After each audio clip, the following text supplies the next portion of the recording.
know what I'm saying? That's how I like to do it, you know what I'm saying? My real name is Dexter. I got a lot more diamonds too. I just got new diamonds, by the way. Oh, whoa. Dexter. Baby girl, what you doing with your man? I just popped a Zan, 50,000 in Japan. Hey, you know what I'm saying? I ain't doing no plan, baby, you did. Dexter. Oh, wait. Baby girl, what you doing with your man? I just popped a Zan, 50,000 in Japan. I ain't doing no plan, these red bottoms. Ever heard of a game called Risk of Rain 2?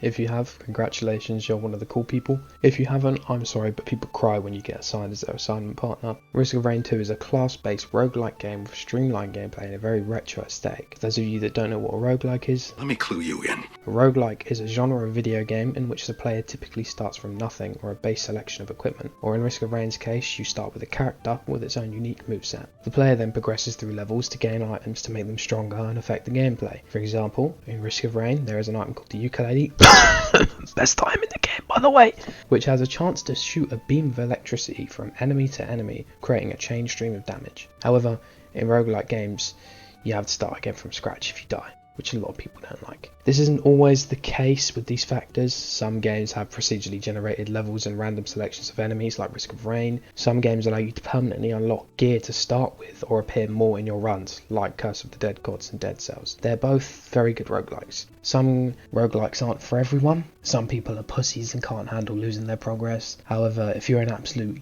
unit, you'll take this loss as a learning experience to unlock new strategies and item builds to play around with in future runs, and simply see the death as a stepping stone to reaching this point.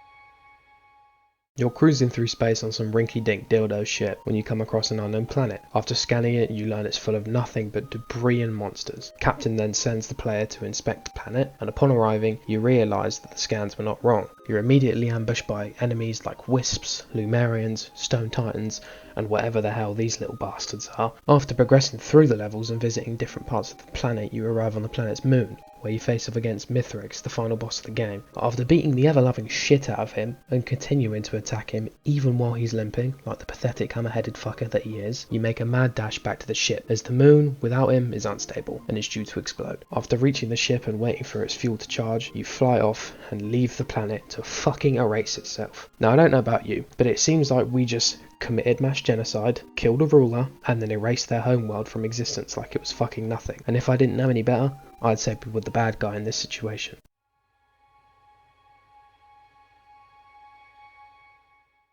Risk of Rain 2's gameplay is definitely a strong suit. You have a varied cast of unlockable characters to pick from, but at the start you'll only have Commando and Huntress. Honestly, play the game as much as possible to unlock the rest of them, because these two bastards are so dry. It's so monotonous and unenjoyable to play as them because of how basic they are. Once you've unlocked the rest, pick the character that best suits your playstyle. If you have the brain of a caveman like me, you like Loader, as his gameplay whittles down to punch the thing with your metal fist until it ceases to fucking exist. He also has a grapple hook, which is like kinda cool, I guess. If you like to play a more ranged role, Multi and Bandit are for you. Multi is a complete force of nature and unstoppable if you have the room to pick your own items. He has two miniguns that have extremely high proc chance. Bandit is heavily focused on critical hits. His passive allows you to gain crits from hitting people from behind. Fuck you, I know what you're thinking, I didn't mean it like that. He can also turn invisible with the next hit, dealing immense damage to the target. Pairing that with his passive is a lethal combo anyone should learn how to use. I'm going to be honest, until you find your favourite character, you'll feel a lot like OJ Simpson's glove, because not every role will fit you. Time to talk about runes and proc chance. Runes are unlockables that allow you to change the flow of your run, allowing for endless replayability, and I mean endless. For example, there's a rune that allows you to pick the items that you get. Obviously this removes all the excitement of finding out what item you got, but it makes for a much more satisfying experience in my opinion, as you can pick stacks of ridiculously good broken items that will just turn you into the ultimate killing machine. You're basically a T800, you're invincible. Proc chance is how rare or common it is for your items to activate on a hit. Say you had an item that has a chance to bleed a target, proc chance is how likely it will bleed the target when you hit them. Increasing the amount of item that you have increases the proc chance. So if you have 10 daggers that bleed your target, you're going to do more bleed damage, and the bleed is going to happen more often. Just play Loader with like 200 fucking focus crystals, easy.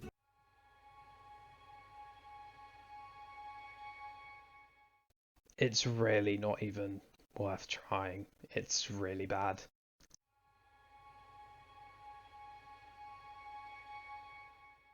Sorry, I'm an idiot. Ignore my last statement. Play multiplayer with mods. And yes, it is possible. It's endorsed. Mods are really what make this rough diamond professionally cut. Why would you play as this piece of shit robot when you could play as Goku? You could play as fucking Goku! You can literally fly around the map and utterly destroy anything that gets in your way, not to mention he's dripped the fuck out.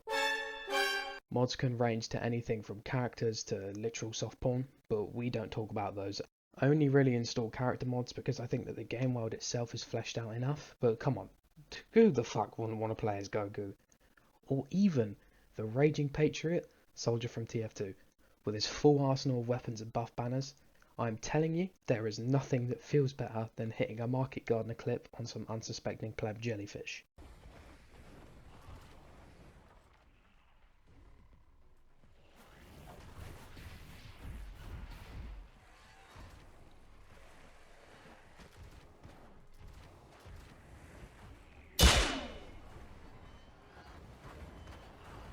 There are mods that change stages and add new ones, as well as graphical and UI tweaks, but I've never really used any of them, so I can't comment on it too much. There are servers that are left on for people to join and play with specific mods and difficulties, but honestly I suggest just making a mod pack and playing it in a private multiplayer lobby with your friends. Let's be real though, play Risk of Rain, you don't have any. You just don't.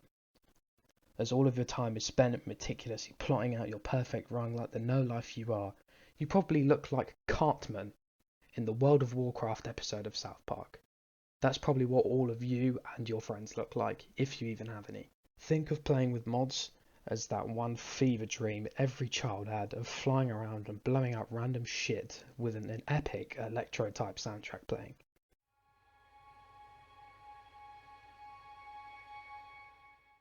Yeah, this game is just really, really good, just fucking buy it. It's like £20, there's literally no excuse not to. It's on PC and on consoles. Nobody has an excuse. Oh, hold on, sorry. What's that?